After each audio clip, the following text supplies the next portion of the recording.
আসসালামু আলাইকুম। Welcome to my channel cooking house by Bithi. আজকে আমি আপনাদের তৈরি করে দেখাবো মাটন হালিম। বছর জুড়ে তো বটেই, আর এই রমজান মাসে হালিম ছাড়া যেন আমাদের চলেই না। ইফতার রেসিপি হিসেবে রেস্টুরেন্ট বা বাইরের কেনা হালিম না কিনে ঘরেই তৈরি করে নেওয়া যায় এই স্বাস্থ্যসম্মত হালিম। রেডিমিক্স হালিম দিয়ে কিভাবে সবচেয়ে সহজ আর পারফেক্ট হালিম তৈরি করা যায় সেটাই আপনাদের সাথে শেয়ার করছি। আশা করি আপনাদের ভালো লাগবে। মাটন হালিম তৈরি করার জন্য আমি এখানে দোকান থেকে কেনা রেডিমিক্স হালিমটা ব্যবহার করছি। দোকানে এখন বিভিন্ন ব্র্যান্ডের রেডিমিক্স হালিম কিনতে পাওয়া যায়। আপনারা আপনাদের পছন্দ মতো যে কোনো ব্র্যান্ডের হালিম মিক্স দিয়ে এই হালিমটা তৈরি করে নিতে পারেন। হালিম মিক্সের মধ্যে যে মশলার প্যাকেটটা থাকে এই প্যাকেট থেকে এখন ১ টেবিল চামচ পরিমাণ মশলা আমি একটা বাটিতে আলাদা করে রাখছি, যেটা রান্নার শেষে আমি ব্যবহার করব। এখন একটা বোলে আমি হালিম মিক্সটা ঢেলে নেব। আর এই হালিম মিক্সটা চাইলে কিন্তু বাসায় তৈরি করে নেওয়া যায় কয়েক প্রকার চাল, ডাল, গম দিয়ে। কিন্তু যখন হাতে একদমই সময় থাকে না বাসায় তৈরি করার জন্য হালিম মিক্সটা, তখন দোকান থেকে এভাবে রেডিমেড হালিম মিক্স কিনে এনে ঝটপট করে রান্না করে নেওয়া যায়। এবার এই হালিম মিক্সের মধ্যে আমি প্রয়োজন মতো পানি দিয়ে হালিম মিক্সটাকে ভিজিয়ে রাখবো। আমি এখানে ফুটন্ত গরম পানি ব্যবহার করেছি।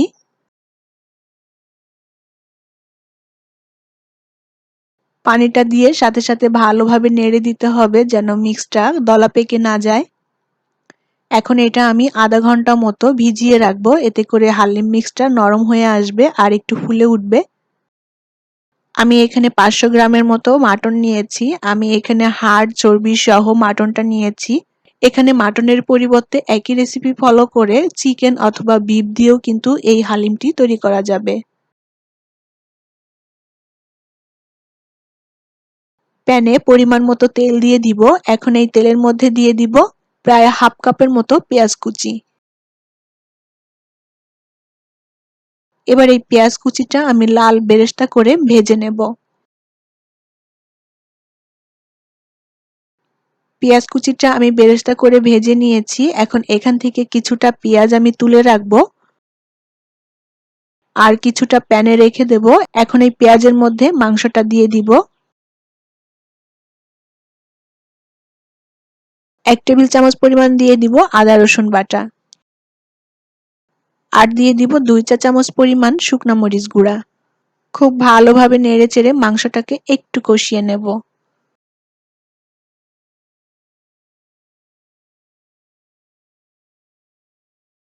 এখন হালিম মিক্সের মধ্যে যে প্যাকেটের মশলাটা ছিল সেই মশলার পুরাটাই আমি দিয়ে দিব।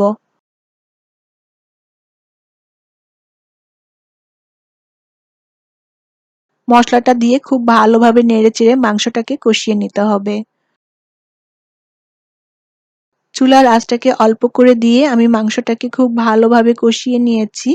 এখন এর মধ্যে পরিমাণ মতো পানি দিয়ে মাংসটাকে খুব ভালোভাবে রান্না করে নিতে হবে, যেন মাংসটা খুব ভালোভাবে সেদ্ধ হয়ে যায়।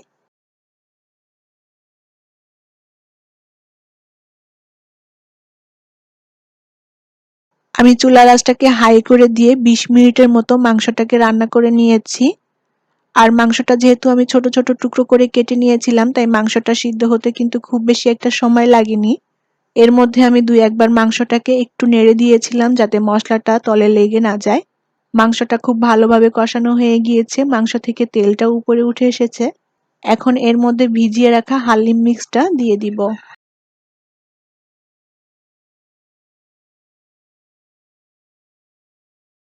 খুব ভালোভাবে নেড়েচেড়ে হালিমটা এখন রান্না করে নিতে হবে। আর এই পর্যায়ে চুলার আঁচটা আমি মিডিয়াম করে দিয়েছি। মিডিয়াম আঁচে আমি হালিমটা রান্না করে নিব। আর হালিমটা অনবরত নেড়ে দিতে হবে যেন নিচে লেগে না যায় বা দলা পেকে না যায়।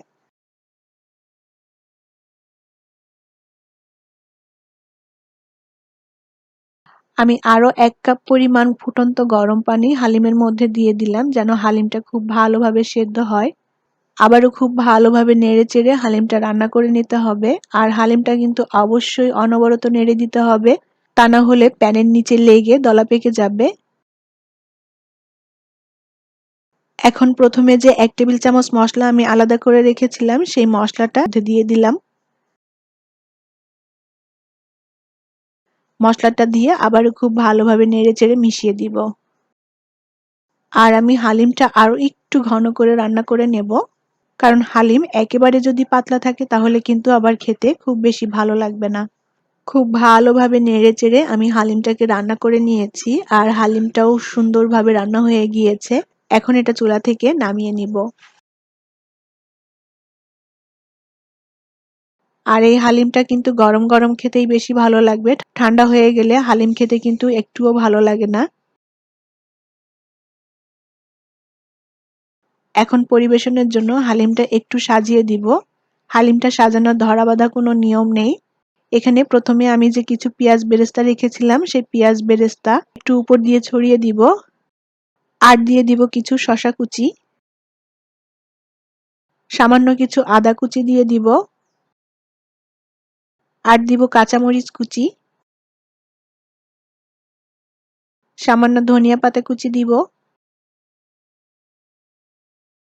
আর দিয়ে দিব কয়েক টুকরো লেবু। এটা যার যার পছন্দ মতো সাজিয়ে নিতে পারেন।